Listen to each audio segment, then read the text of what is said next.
इस कहानी की शुरुआत में एक औरत को दिखाया जाता है जो अपने घर में चिल्ला रही है। उसे लगता है कि अब उसकी जिंदगी का अंत होने वाला है, उसे कैंसर है और वो ईश्वर से प्रार्थना करती है कि वो उसकी रक्षा करे और अगले पल उसका दर्द खत्म हो जाता है। दरअसल ये औरत प्रेग्नेंट थी, इसे पता नहीं था, इसे लगता था कि इसे कैंसर है। लेकिन जब ये अपने पैरों के पास देखती है तो वहाँ पर एक छोटी सी बच्ची होती है जिसे इसने अभी अभी जन्म दिया है। उसके पैदा होने से इसे कोई भी खुशी नहीं है, इसीलिए उसकी जिंदगी का खात्मा करने के लिए सीजर्स उठाती है। लेकिन अगले पल वो रुक जाती है क्योंकि वो जानती है कि ये बच्ची मासूम है, इसका कोई भी कसूर नहीं है। दरअसल ये औरत जिसका नाम मार्गरेट व्हाइट है, ये एक धार्मिक औरत है, लेकिन धार्मिक होने के साथ साथ ये कट्टर भी है और इसका दिमाग भी पूरी तरह से स्टेबल नहीं है। धीरे धीरे वक्त बीतता है और मार्गरेट की बेटी जिसका नाम उसने कैरी रखा है, अब वो ग्रेजुएशन में है। वो बड़ी हो चुकी है लेकिन वो किसी से ज्यादा बात नहीं करती, वो बहुत शर्मीली भी है। वो इतनी आइसोलेट होती है कि जब पूल में सभी लड़कियां वॉलीबॉल खेल रही होती है तो कैरी सबसे अलग खड़ी होती है। ये सारी की सारी लड़कियां वेट एरिया में शावर लेने के लिए जाती है और जब कैरी शावर ले रही होती है तो वो देखती है कि उसके शरीर से खून निकल रहा है। इस बात से वो बुरी तरह से डर जाती है। वो वहाँ पर मौजूद सभी लड़कियों से मदद मांगती है। वो कहती है कि मुझे बहुत दर्द हो रहा है, मेरी मदद करो। लेकिन लड़कियां समझ जाती है कि इसे पीरियड हुए। दरअसल आज कैरी को पहली बार पीरियड हुए, उसे इस बारे में कुछ भी पता नहीं होता। वहाँ पर खड़ी सभी लड़कियां ये देखकर बहुत हैरान होती है। वो कैरी का मजाक उड़ाती है, उसे पागल कहती है, उसके ऊपर पैड्स फेंकती है और साथ ही साथ यहाँ पर एक लड़की होती है जिसका नाम क्रिस्टीन है। वो अपने फोन से कैरी का वीडियो भी रिकॉर्ड कर लेती है जिसमें कैरी चिल्ला रही होती है, रो रही होती है। तभी यहाँ पर उनकी जिम टीचर आ जाती है। वो कैरी को शांत करने की कोशिश करती है लेकिन वो किसी की बात सुन नहीं रही होती, इसीलिए उसकी टीचर को उसे थप्पड़ मारना पड़ता है। और इसके बाद यहाँ पर जितनी भी लड़कियां होती है वो उन सबको कहती है कि जाओ यहाँ से। और तभी कैरी उन सबको यहाँ से जाते हुए देखती है और यहाँ पर एक ट्यूबलाइट अपने आप ही ऑफ हो जाती है। इसके बाद कैरी को प्रिंसिपल के रूम में ले जाया जाता है। वहाँ पर उसकी जिम टीचर उसे कहती है कि तुम्हारी मॉम ने इस बारे में तुम्हें कभी कुछ नहीं बताया। वो कहती है कि नहीं। हालांकि कैरी से ये भी पूछा जाता है कि तुम्हारे साथ किसने बदतमीजी की थी, लेकिन वो किसी का नाम भी नहीं लेती। उसकी टीचर कहती है कि तुम्हें एक हफ्ते के लिए रेस्ट करना चाहिए, हम तुम्हारी मॉम को सब कुछ बता देंगे। इस बात से कैरी घबरा जाती है, वो नहीं चाहती कि उसकी मॉम को ये बताया जाए। वो कहती कि नहीं। जिम टीचर कहती है कि हमें उन्हें बताना होगा और तभी यहाँ पर वाटर डिस्पेंसर के ऊपर जो बॉटल होती है वो अपने आप ही फट जाती है। उसकी टीचर और प्रिंसिपल हैरान हो जाती है। अब कैरी की मॉम स्कूल आती है और कैरी को अपने साथ घर ले जाती है। कैरी अपनी मॉम से पूछती है कि आपने मुझे इस सब के बारे में क्यों नहीं बताया, सबने मेरा मजाक उड़ाया। कैरी की मॉम उसे बाइबल की पुरानी बातें बताती है। वो कैरी को बताती है कि कैसे एडम और ईव ने गलती की, कैसे ईश्वर ने उन्हें श्राप दिया और कैरी की मॉम के मुताबिक पीरियड्स आना एक पाप है। कैरी कहती है ऐसा कुछ नहीं है, ईश्वर हमसे उतना ही प्यार करता है जितना वो सबसे प्यार करता है और इसमें किसी की कोई गलती नहीं है। लेकिन कैरी की मॉम इन सब बातों पर विश्वास नहीं करती। दरअसल वो अपनी धार्मिक चीजों में, बाइबल में इतनी तरह से अंधविश्वासी होती है कि वो किसी की कोई बात नहीं सुनना चाहती। वो कैरी को कहती है अपने क्लोसेट में जाओ। ये एक तरह की कोठरी होती है। कैरी वहाँ पर नहीं जाना चाहती लेकिन उसकी मॉम उसे जबरदस्ती उसके अंदर बंद कर देती है। कैरी जोर जोर से चिल्लाना शुरू कर देती है और तभी दरवाजा अपने आप ही क्रैक हो जाता है और अंदर क्रॉस के ऊपर जीसस की जो छोटी सी मूर्ति होती है उससे भी खून निकलना शुरू हो जाता है। कैरी इन सब चीजों से बहुत डर जाती है। अगली सुबह कैरी की मॉम क्लोसेट के अंदर आती है। वो कैरी को उठाती है और कैरी को बहुत प्यार करती है। ऐसा लगता है कि कुछ हुआ ही नहीं था, ये एक नॉर्मल मॉम है, जबकि वो नॉर्मल नहीं होती। वहीं दूसरी तरफ क्रिस्टीन, जिसने कैरी का अपने मोबाइल फोन से वीडियो बनाया था, वो उसे यूट्यूब पर अपलोड कर देती है। और जब वो स्कूल जाती है तो वहाँ पर जो उनके जिम टीचर होती है वो उन सभी लड़कियों को ग्राउंड में बुलाती है और वो कहती है कि कल जो तुमने कैरी के साथ किया बहुत ही शर्मनाक हरकत थी और तुम में से एक ने उसका वीडियो बनाकर यूट्यूब पर अपलोड भी कर दिया, इसीलिए वो इन सब लड़कियों को सजा देती है। वो कहती है कि तुम्हें स्कूल की छुट्टी होने के बाद यहाँ पर बूट कैंप करना होगा। ये एक हार्ड एक्सरसाइजेस होती है जिसमें इंसान पूरी तरह से थक जाता है। उनकी टीचर कहती है कि अगर किसी ने अपना पनिशमेंट पूरा नहीं किया तो उसे स्कूल से सस्पेंड कर दिया जाएगा और साथ ही साथ उसे प्रॉम में जाने का मौका भी नहीं मिलेगा। यहाँ पर जो क्रिस्टीन होती है, जिसने कैरी का वीडियो बनाकर यूट्यूब पर अपलोड किया था, वो ये सब करने से मना कर देती है। उसकी टीचर उसे कहती है कि तुम्हें सस्पेंड किया जाता है और अब तुम प्रॉम में भी नहीं आ सकती। क्रिस्टीन यहाँ पर जो बाकी लड़कियां होती है उन सब से कहती है कि हम सबको इस चीज का विरोध करना चाहिए और अगर हम सब एक साथ हो जाए तो हमें कोई भी स्कूल से नहीं निकाल सकता। लेकिन उसका कोई भी साथ नहीं देता क्योंकि ये सब के सब प्रॉम में जाना चाहते हैं। क्रिस्टीन इस बात से बहुत गुस्सा हो जाती है। वो कहती है मैं इस बात का बदला लूंगी, ये बात यहीं पर खत्म नहीं होगी और ये ये कहकर वो वहाँ से चली जाती है। वहीं अब कैरी की मॉम भी कैरी को स्कूल छोड़ने आती है और जब कैरी स्कूल के अंदर आती है तो वो देखती है कि सब के सब उसे बहुत ध्यान से देख रहे होते हैं, वो उसके बारे में बातें कर रहे होते हैं और साथ ही दीवारों पर बोर्ड्स पर उसके बारे में कुछ न कुछ लिखा होता है। इस बात से परेशान होकर कैरी वॉशरूम में चली जाती है और जब वो मिरर में देखती है तो मिरर अपने आप ही टूट जाता है, उसके टुकड़े टुकड़े हो जाते हैं और कैरी को अब एहसास होता है कि उसके अंदर कोई ना कोई पावर तो है और वो अपनी पावर से उन टुकड़ों को हिलाने की कोशिश करती है। लेकिन तभी वहाँ पर कोई आ जाता है और कैरी वहाँ से चली जाती है।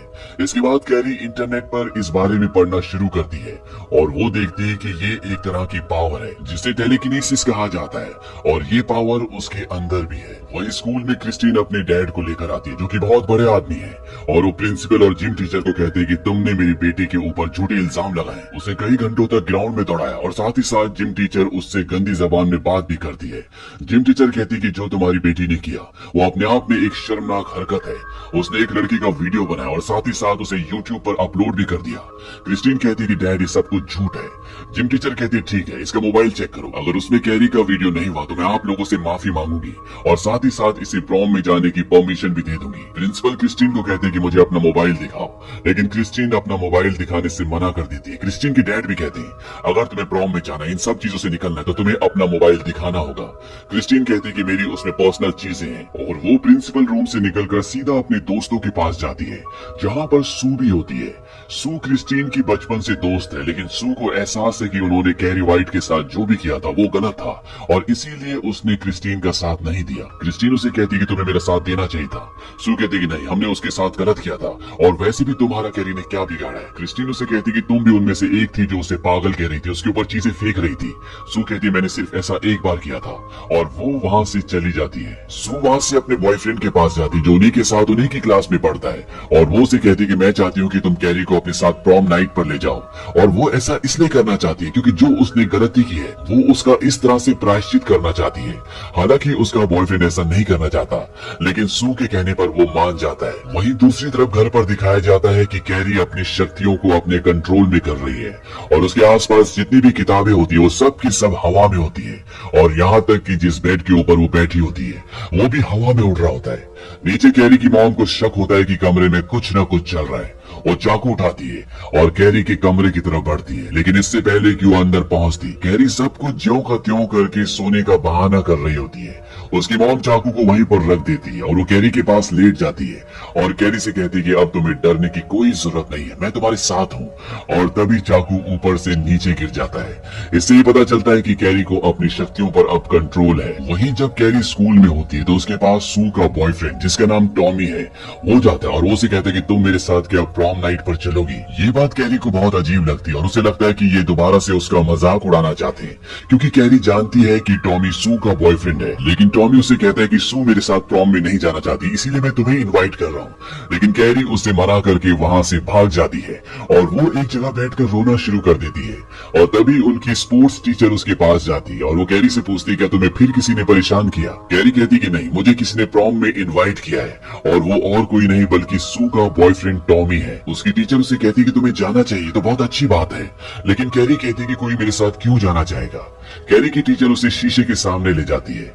वो कहती कि तुम सुंदर हो, बस हमें थोड़ा सा मेकअप और एक अच्छी ड्रेस की जरूरत है। लेकिन कैरी की टीचर को कहीं ना कहीं शक होता है कि हो सकता है कि वो एक बार फिर से कैरी का मजाक उड़ाना चाहती हो, इसीलिए वो सू और उसके बॉयफ्रेंड के पास जाती है और वो कहती कि अगर तुम कोई हरकत करना चाहते हो तो ऐसा मत करना। टॉमी कहता है कि अब इन सब बातों का कोई फायदा नहीं है क्योंकि कैरी ने मना कर दिया है, लेकिन सू उसे कहती तुम्हें एक बार फिर से ट्राई करना होगा। और अब जब कैरी अपने घर जा रही होती है तो वो देखती है कि वहाँ पर टॉमी होता है। वो टॉमी को वहाँ से जाने के लिए कहती है क्योंकि वो जानती है कि अगर उसकी मॉम ने उसे वहाँ पर देख लिया तो उसकी मॉम उसे बहुत डांटेगी क्योंकि उसकी मॉम के हिसाब से ये सब कुछ पाप है।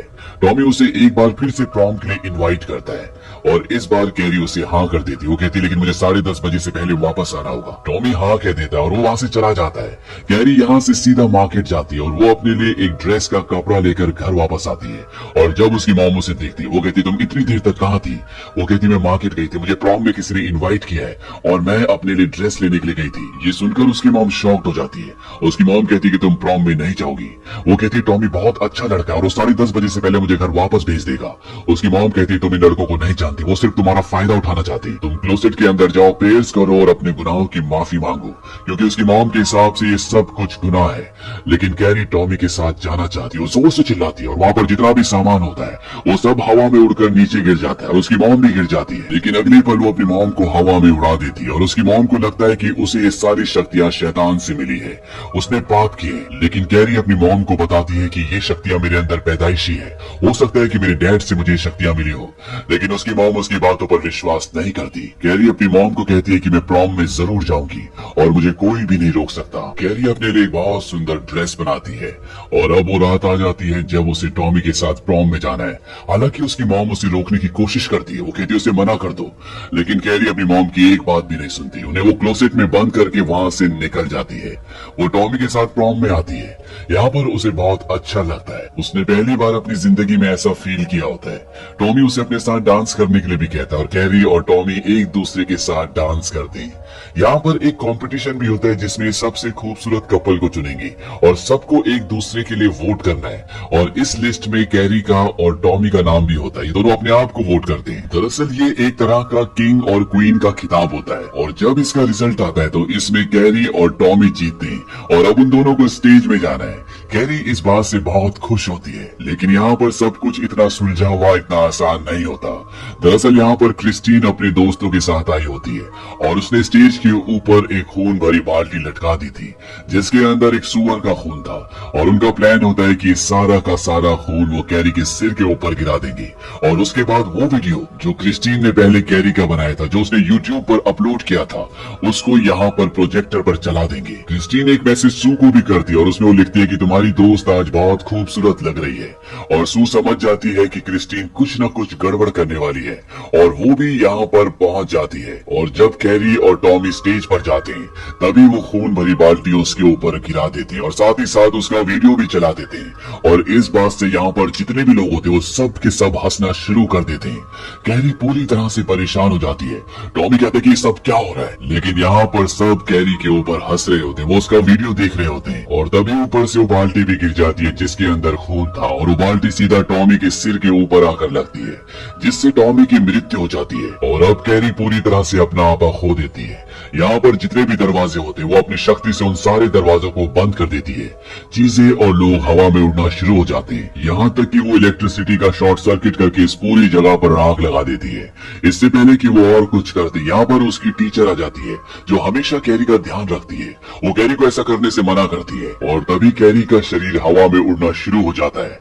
वही दूसरी तरफ ये दिखाया जाता है कि क्रिस्टीन और उसका दोस्त जिसने कैरी के साथ ये मजाक किया है वो गाड़ी से यहाँ से भाग रहे होते हैं और अब कैरी भी उनका पीछा कर रही है और उसके पीछे दिखाया जाता है कि पूरे स्कूल की बिल्डिंग अब आग की लपटों से दहक रही है और क्रिस्टीन और उसका दोस्त जो यहाँ से गाड़ी से भाग रहे होते हैं वो देखते हैं कि उनके सामने कैरी खड़ी है। क्रिस्टीन अपने दोस्त से कहती है कि कुचल डालो इसे और वो गाड़ी की रफ्तार बढ़ाता है और जैसे वो कैरी को कुचलने वाले होते हैं कि कैरी अपना हाथ आगे बढ़ाती है और उनकी गाड़ी वहीं पर जाम हो जाती है। उनको इतना जोरदार धक्का लगता है कि क्रिस्टीन का दोस्त जो गाड़ी चला रहा होता है उसका सर स्टीयरिंग पर लगता है और उसकी वहीं पर मौत हो जाती है और क्रिस्टीन को भी वो अपनी शक्ति से जो उसकी सीट बेल्ट होती है पूरी तरह से बांध देती है। लेकिन क्रिस्टीन किसी तरह से छूट जाती है और वो गाड़ी को अब उसकी तरफ बढ़ाना शुरू करती है, लेकिन कैरी अपनी शक्ति से गाड़ी को रोक लेती है। हालांकि क्रिस्टीन ने पूरा एक्सीलरेटर दिया होता है लेकिन उसकी शक्ति के सामने गाड़ी 1 इंच भी आगे नहीं बढ़ती और वो गाड़ी को हवा में उठा देती है और तभी वो अपनी शक्ति को जिससे उसने गाड़ी को हवा में उठाया था वो उसे छोड़ देती है। अब क्योंकि गाड़ी पूरी स्पीड में होती है इसीलिए वो पूरी स्पीड से आगे जाती है और सामने गैस स्टेशन होता है जहाँ पर क्रिस्टीन की गाड़ी टकराती है और एक जोरदार ब्लास्ट होता है और इस ब्लास्ट के साथ क्रिस्टीन का भी अंत हो जाता है। इसके बाद कैरी परेशान बेहाल अपने घर पर आ जाती है। वो अपने पूरे शरीर से खून को साफ करती है और वो अपनी मॉम को देखती है। वो अपनी मॉम से कहती है कि आपने सब कुछ सच कहा था, ये दुनिया बहुत खराब है। वो सब कुछ बताती है कि कैसे उसके साथ प्रैंक किया गया। उसकी मॉम उसे अपने गले से लगा लेती है और उसे बताती है कि जो तुम्हारे पिता थे वो और मैं एक दूसरे से प्यार करते थे लेकिन हमारा प्यार पवित्र था, हमारे बीच में कोई भी सेक्सुअल रिलेशनशिप नहीं था और एक दिन तुम्हारे पिता की नजरें बदल गई। हमने खुदा से इबादत की लेकिन उस दिन शैतान जीत गया हम दोनों भावनाओं में बह गए और इसके बाद तुम पैदा हुई। तुम्हारे पैदा होते मैं तुम्हें मार देना चाहती थी, लेकिन मैं तुम्हें मार नहीं पाई। मैंने तुमसे बहुत प्यार किया। दरअसल कैरी की मॉम को लगता है कि अब उसके अंदर कोई शैतानी साया है और वो अपनी बेटी कैरी को पीछे से चाकू मार देती है। और इससे पहले कि वो दोबारा उसे चाकू मारती, कैरी अपनी शक्ति से अपनी मॉम को अपने से दूर कर देती है। लेकिन उसकी मॉम उसकी तरफ चाकू लेकर बढ़ती है। वो कहती है कि शैतान तुम्हें कभी नहीं छोड़ेगा, उसे हमें खत्म करना ही होगा। और वो उसे मारने की कोशिश भी करती है। और जब वो चाकू उसको मारने वाली होती है कि उसका हाथ अपने आप ही रुक जाता है। दरअसल कैरी अपनी शक्ति से अपनी मॉम का हाथ रोकती है और उसकी मॉम हवा में ऊपर उठ जाती है और घर में जितनी भी शार्प चीजें होती है वो सब उसकी मॉम के चारों तरफ घूमना शुरू हो जाती है। उसकी मॉम कहती है कैरी नहीं। कैरी कहती है आई एम सॉरी मॉम। और अगली पल वो सारी चीजें उसकी मॉम के शरीर के आर पार हो जाती है। कैरी अपनी मॉम के पास जाती है और उन्हें अपनी गोद में लिटाती है और कहती है कि सॉरी मॉम, मैं आपको हर्ट नहीं करना चाहती थी। यहाँ पर सू भी पहुंच जाती है। कैरी सू से कहती है कि देखो मैंने अपनी मॉम को मार दिया। और इसके बाद ये घर अपने आप ही टूटना शुरू हो जाता है। सू कैरी की तरफ अपना हाथ बढ़ाती है। वो कहती है हमें यहाँ से निकलना होगा। और तभी कैरी अपनी पावर से सू को हवा में उठा देती है। कैरी को एहसास होता है कि सू प्रेग्नेंट है। वो उसे कहती है कि तुम्हारे पेट में एक लड़की है। और वो अपनी पावर से उसे घर से बाहर फेंक देती है, यानी कि वो उसे बचा लेती है।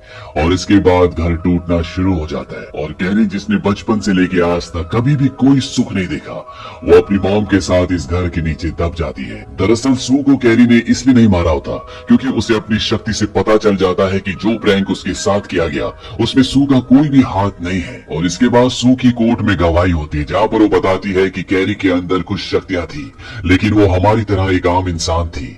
और कोर्ट में गवाही देने के बाद वो कैरी की कब्र पर जाती है। उसकी कब्र पर लाल रंग से जानबूझकर लिखा होता है कि कैरी व्हाइट तुम नर्क की आग में जलो, क्योंकि उसकी वजह से कई लोगों की जान गई होती है। सू उसकी कब्र पर एक सफेद रंग का फूल चढ़ाती है और अगले पल उसकी कब्र पर दरारें पड़ जाती है। इसके बाद दिखाया जाता है कि सू हॉस्पिटल में है। उसके पेट में बहुत दर्द है और तभी उसके पेट के अंदर से एक हाथ निकलता है और वो सू का हाथ पकड़ लेता है। और ये हाथ और किसी का नहीं बल्कि कैरी का होता है। लेकिन ये सब एक सपना होता है। सू अपने घर पर अपनी मॉम के पास बैठी होती है, लेकिन हो सकता है कि सू के पेट में जो बच्चा है वो और कोई नहीं बल्कि कैरी हो, क्योंकि जब वो उसकी कब्र पर गई थी उसकी कब्र फटना शुरू हो गई थी। और जिस तरह से उसके पेट में पेन हो रहा होता है, ठीक उसी तरह का पेन इस कहानी की शुरुआत में कैरी की मॉम के पेट में हो रहा था। तो इस बात की पूरी संभावना है कि जब सू की बेटी पैदा होगी तो वो कैरी का दूसरा जन्म होगा और उसके अंदर वो सभी शक्तियां होंगी जो उसके अंदर पहले भी थी। और इसी के साथ ये फिल्म यहीं पर खत्म हो जाती है।